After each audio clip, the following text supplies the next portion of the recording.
What is up, everybody, and welcome back to episode 12 of our Pro Cyclist mode, where today we will be starting off at the Région Pays de la Loire tour. We'll probably only show that fourth stage because we're not going to be competitive in any of those three flat stages. And it looks like we have some more hilly stages coming up to show, and then we're going to end with the Czech Republic National Road Championships as we look to defend our jersey, and we definitely want that for next year after we've seen the teams that are in for us. And we have made it to stage 4 of the Région Pays de la Loire tour. We are currently sitting down here in 41st place, 48 seconds back of the leader, Axel Zingler, and Tobias Foss up there in second. They're going to be hard to take almost 50 seconds back from on this last stage, but we're going to give it a go. And that stage is going to be just about 200 kilometer hilly stage. Again, I don't think we're going to have the stamina to really be there at the end, but hopefully it's an easy day and we do get a chance to attack up that last hill, or maybe even a little further out today just to try and shake things up. And here with about 25 kilometers left to go, it has been a relatively easy day. Our stamina in a great spot. Leo Bizio taking the win for us as we're going to look to just stay with this front group, pull the breakaway back. It's only about 30 seconds up the road. We should catch it up this hill, but we're looking like we're going to be in a great spot to make an attack right at the spot we wanted to. And we're here with about 13k left. We're trying to set our effort here, get to the front of the group, and maybe put in a little dig right around here. See if we can catch up with Hofstede and Libera.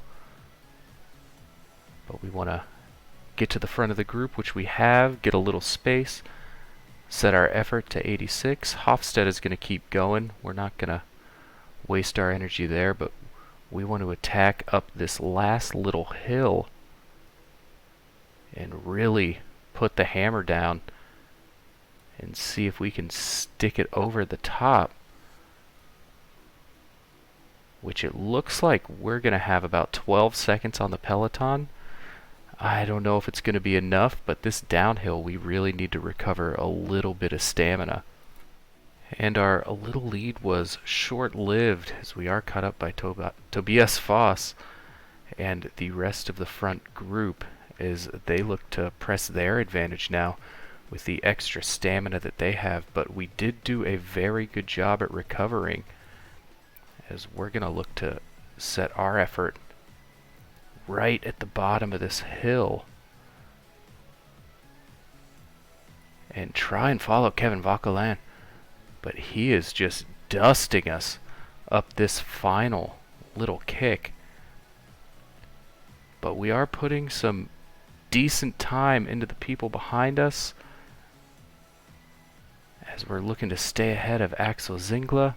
It's a little downhill and then a little uphill, and we're going to go ahead and try to sprint to the line, but we're not going to have the legs. Kevin Vauquelin with a beautiful move as Axel Zingler is going to come around us as well. But a podium is not bad for the final stage, and that should put us in a good position in the GC. Well, I guess good is a relative term after all, as we finished 13th in the GC at the Région Pays de la Loire tour. And we're a minute and 6 seconds behind Kevin Vauquelin, but I mean, judging based on that last move, there's really nothing we could have done. The better rider won. We'll look to move on quickly, and there should be some races that we should be looking to win coming up. And up next, we have one of those races where I feel like we could have a real shot here, the Classic Grand Besançon Dubs. You can see the favorites here: Quinn Simmons, Romain Grégoire, Attila Valter. I mean, these are some big names, but if you look at the hill stat, we're pretty even, and our team doesn't look super strong, but we do have Leo Bizio. It is an objective. We need somebody to finish in the top 10. I'm assuming they're going to bank on us to do that, and we're going to make sure we do everything we can to make sure that happens. And we have made it about 9K from the finish, getting close to the base of that final climb. The break still has a minute and a half. It doesn't look like they're slowing down at all, as we need to really push the pace at the bottom of this hill. But it looks like now we might be cutting into their deficit a little bit. A minute 10, I think that should be doable. I've still got my sneak option available, and we're going to go ahead and set it to 87. Hit that little sneak button and see if we can get to the front of the peloton, as we do go straight to the front, but the climbers trying to push the pace immediately. Gregoire in particular we should be wary of. There's still 4 kilometers left. That's plenty of time for us to make our move, so we can set it up to 91. Hit our energy gel with about 3.5 to go. We want to save some energy for the top, not burn ourselves out trying to keep up on the steepest parts of the climb. And hopefully we can come around to the front right when it starts to flatten out a bit. Right about here. I was hoping we could maybe get our noses in front. That looks like that's not going to be the case, but we can use a little bit more energy to try and stick with this front group and use our acceleration here at the end to try and come around. We've got 0.6k left. We got 500 meters, 400 meters. We're going to start our sprint. We might have started it too late, or we might have timed it just right. We come around Gregoire. Viermoz is going to take it, but we come across in second place right as our stamina runs out, so I don't think we could have timed the sprint better, but we could have used a little more stamina to get in position earlier. Missed opportunity, but still a good result at the classic Grand Besançon Doubs. And we do end up getting 59 XP points for an exceptional second place according to our race director. But man, that one feels... That's probably the worst feeling second place I've gotten in this game. If we would have started our sprint just a little earlier, I think we come away with that one. But we do come back with potentially a shot at redemption at the Tour de Doubs. It's going to be a little longer, about 20k, but a similar profile. Looks like it's going to be less for the breakaway too, so we should be able to pull that back early. But in terms of competition, we have added some even better riders. Morbihan 7 on Pierre Latour, Gil Martin, Robert Stannard's here, Alexis Viermoz, who won the Grand Besançon Doubs, is actually down here in about 7th favorite when he was 3rd in the last one. So this is going to be a little bit of a tougher race, but with a similar profile, we really have to like our chances on this one. And with about 25k to go, break still up the road, 9 men, but about a minute and 10 as a move goes up, and we should really look to be a part of that. We react a little bit late, but I don't think it should be too bad. We should be able just to set our pace and catch this group. These look like the favorites all up here, and we have plenty of stamina left to ride with them till the end. And here with 6.5k left, we're about 50 seconds ahead of the group in front. We did link up with the group of favorites, and it looks like they are starting to make their move to try and separate from the people with weaker legs in the bunches. Champouzin on front just pounding the pavement, but we're not going to bite on that. We can't on this high of a slope this far away. We're actually going to slow it down a little bit, let everybody else try and work to catch them, and then hold on to their coattails and try and move up to the front of the group ourselves. With about 3k left, we're going to go ahead and pop our energy gel. Really need to save some stamina there for the end.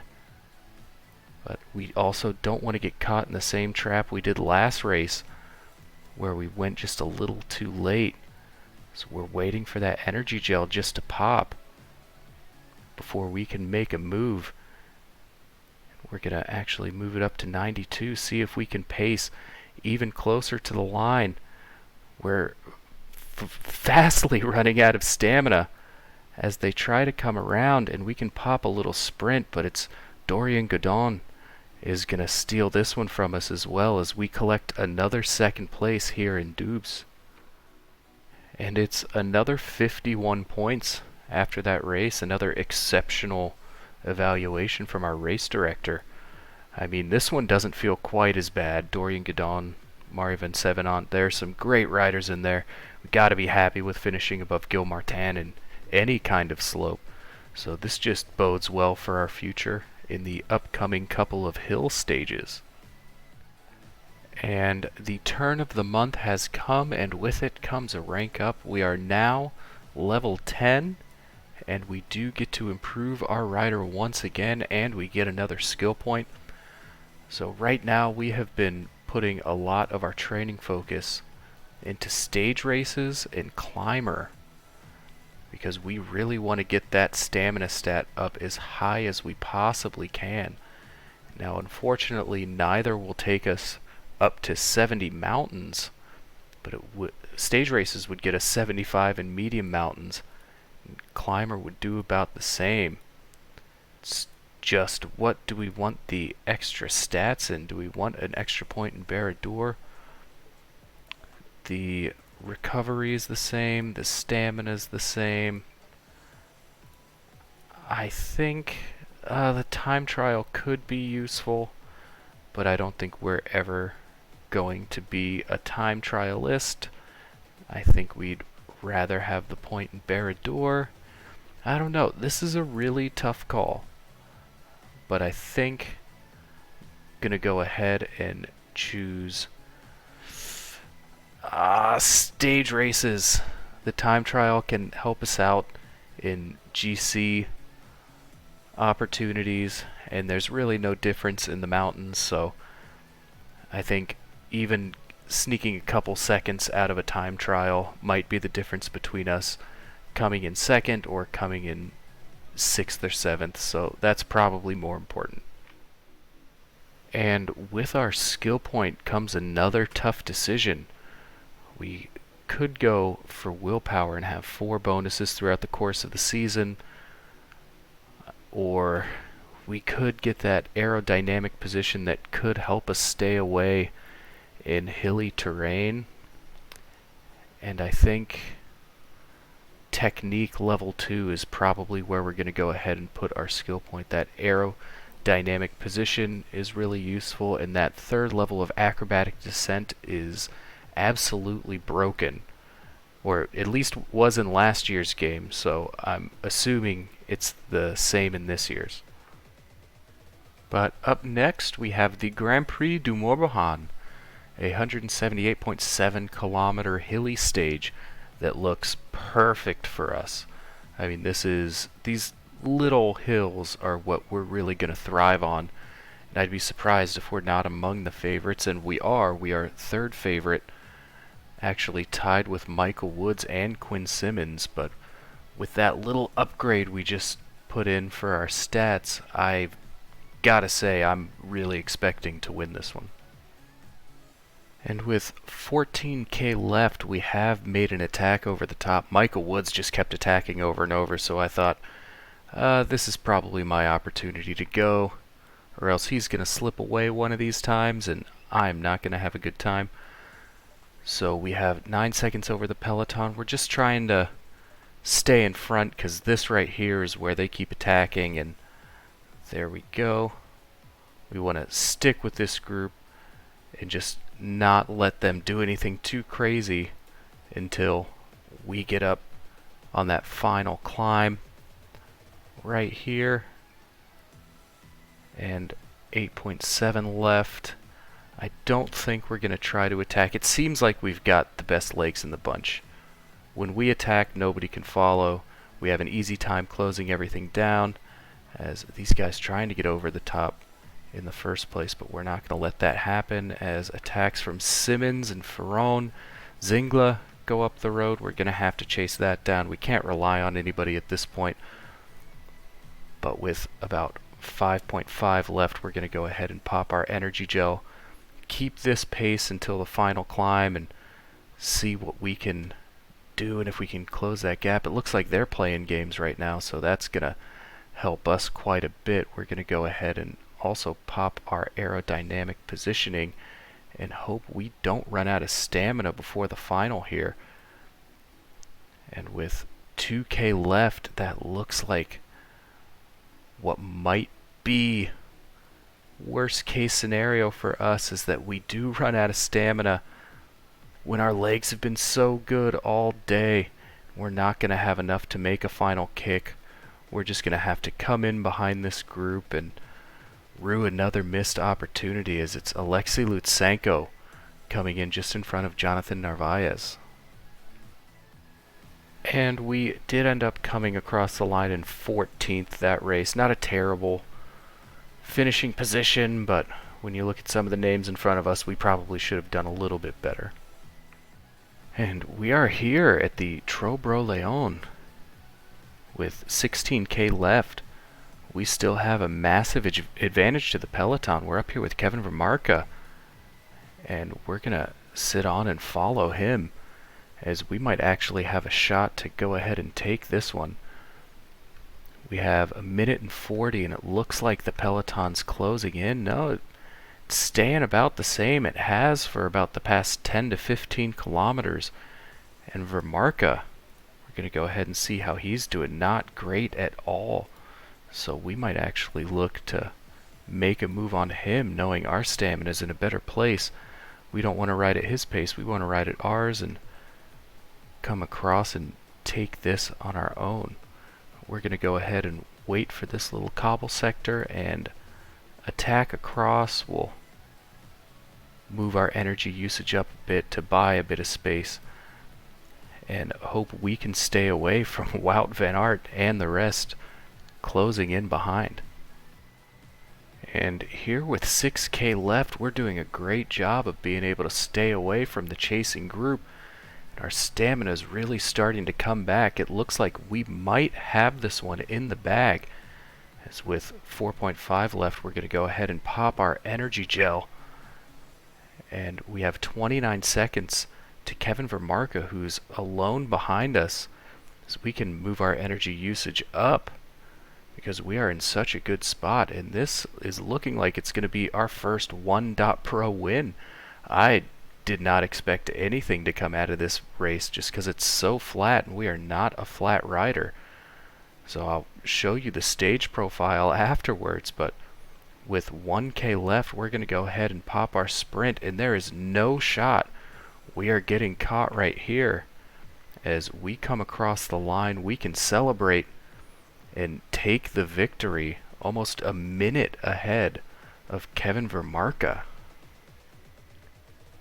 And as you can see, we do finish 1:09 ahead of Kevin Vermarka and Mathieu van der Poel. Just a huge performance that seemed to come out of nowhere, but once again, getting in the early break, paying dividends for Vladimir Saracen. And over here on the right, you can see the stage profile. Didn't think anything would come of it, but the race director told me to get in the breakaway, and I did, so sorry for missing the early parts of the race, but another win is sorely needed and couldn't come soon enough for us. And up next, it looks like we have a candidate to maybe go back to back with the Boucles de Léon. I think that sounded right. You got to give me credit for that. But it's a 168.5 kilometer hilly stage, just a slight uptick and a little ramp where we can even make a move before. Our confidence is high. We're at 98% fitness, and we're going to go all out to try and go back to back here. And here with just under 20K to go, the break still has about a minute and a half. These little loop stages really lending themselves well to a breakaway, but we've got our men on the front. They've been chasing down for basically the whole stage. Gregoire and Pierre Latour way up the road, which isn't great for us. We're going to try and track him down and make a move up this last hill. And with 10K left, we're going to go ahead and make an attack. up this little hill. We still got a minute to make up on the riders in front, and it is looking pretty dire. So we can go ahead and set our attack here, try and make it a little bit more vicious. But I don't think we're going to go ahead and catch this front group before the end of the race. We're stuck back here with Andrea Vendrama, Mathieu Bergadeau, and Quinn Simmons. And we're desperately trying anything we can to catch that early break, because right now Pierre Latour looking like he has an easy ride into the finish line. But with 35 seconds left, there is still a chance if we can hold the wheel of these guys. They're not making it easy for us. And with 4K left, we're going to go ahead and use our energy gel. We need some kind of stamina for a final sprint. Because I think right now, looking at a top 10 is probably our best bet unless we can catch that group that's just so close to the front of our group right now. As we come down this final little incline, and with 1K left, we're going to go ahead and start our sprint because there's really nothing else we can do. We gotta go for it, but looks like it is going to be Pierre Latour who comes across in first place, and Vauquelin just flying up next to us, probably going to take the top 10 away, and I believe he just is. Quinn Simmons in 9th, Vauquelin in 10th as we come across the line in 11th place. Another disappointing result, but we can't be too mad since we just won one that we did not expect to win.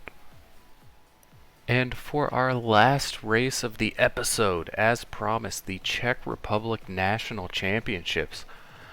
We did not do great in the time trial, which is not surprising, but this is a 181.9 kilometer flat stage. This isn't going to suit us at all, as you can see on the favorites. Kopetskis, Pavel Bittner, Matthias Vacek, all going to be favored. Our only hope is to maybe get in the break or try an attack from about 10K out. Not very likely, but I mean, we got to defend our jersey, so we're going to try everything we can throw at them. And fortunately and surprisingly, we were able to get into the breakaway, and nobody up here looks like they're going to be a real big threat to us, so we're going to try our hardest to make sure this stays away until the end. And we are here with 17 kilometers left to go. We have a 20-minute advantage over the rest of the group, or the peloton behind, I should say, as Tack's trying to come up the road, but we're not letting that happen before we reach this last little hill where we are going to absolutely nuke it. As there's nobody that's really in our caliber here, and we can go ahead and set our pace to 85 already because we are not worried about Volter trying to come around. We have completely full stamina, 20 minutes to the big group behind us with all the rest of the favorites. So as soon as this kicks up even a little bit, we are going to hit the gas pedal and see if anybody can follow us. And we're also on a +2 day, which bodes well for us and not so well for the people behind, but we're probably about half a K until the ramp gets a little bit steeper, and yeah, we're gonna go ahead and launch our attack from a little ways out. We already have a 10-second gap, and we can go ahead and set ourselves on 85. We have 17 seconds to the group behind. We're gonna save a little bit of energy for that final little kick up on this downhill section, and I'm assuming we will be clear at that point. But the gap, 10 seconds, 12 seconds behind. Looks like it's not easy for them to catch up to us. And right here we're gonna use the rest of our attack, set the gap even higher, and we're gonna ride in on 95. Gonna put the onus on them to catch us. And I don't think they should be able to come around. 10 seconds isn't a huge gap, but with the Golf in class, this one should be ours, as we can go ahead and hit the sprint button and celebrate across the line because we have successfully defended our national champion's jersey. And for the second year in a row, Vladimir Saracen, your Czech National Champion. And there is Vladimir Saracen celebrating his national championship once again. Nobody of any consequence behind us. Just get into the breakaway if you're in a national championship race and reap the rewards. And with the month changing again, we have leveled up again. We have reached level 11, which I believe only gives us a skill point. Next level we will be able to improve our attributes once again. But for our skill point, this time we are definitely going to take acrobatic descent. It's gonna add a nice little layer into our game and make the downhills a little easier for us. And as always, I wanted to say thank you for watching this episode. In the next, it should be the last episode of this season, so we will probably find out who our new team is. We have the Bretagne Classic West France, which is a winnable World Tour race, which I've been looking forward to this one all season. But if you did like the video, please feel free to leave a like or to subscribe. I put out at least one of these videos every week and a Team Sky Career Mode video every Saturday. And I wanted to thank you for all of your support, and I will see you later.